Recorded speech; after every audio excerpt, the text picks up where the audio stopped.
छत्तीसगढ़ के उप मुख्यमंत्री विजय शर्मा ने अमेरिकी राष्ट्रपति ट्रंप द्वारा H-1B वीजा शुल्क बढ़ाने के कार्यकारी आदेश के बाद लोकसभा में नेता प्रतिपक्ष राहुल गांधी द्वारा प्रधानमंत्री मोदी पर किए गए पोस्ट पर प्रतिक्रिया दी है। उन्होंने कहा कि प्रधानमंत्री मोदी 3 बार मुख्यमंत्री और 3 बार प्रधानमंत्री चुने जा चुके हैं, इसलिए राहुल गांधी को बोलने से पहले खुद का विश्लेषण करना चाहिए और दर्पण के सामने खड़े होकर बोलना चाहिए। विजय शर्मा ने जीएसटी सुधारों पर भी जानकारी दी और कहा कि कल से नई जीएसटी दरें लागू होंगी। उन्होंने बताया कि 90 वस्तुओं को अब 5 और 18 के स्लैब में रखा गया, जिससे व्यापारिक समुदाय को बड़ा लाभ मिलेगा।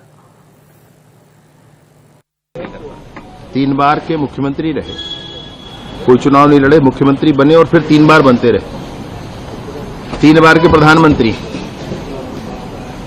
पूरी दुनिया में देश के सामर्थ्य का डंका बजाया है इन्होंने।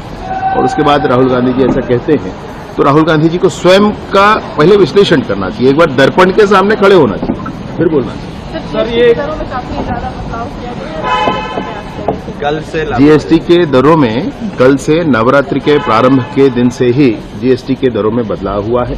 28%, 18%, 12% और 5%, इन 4 स्लैब में से 90% चीजों को 2 स्लैब में सिर्फ 12% और 5% में लाकर रखा गया है। मैं आपको बताना चाहता हूं कि भारत के संविधान में संशोधन करके जीएसटी काउंसिल बनाया गया।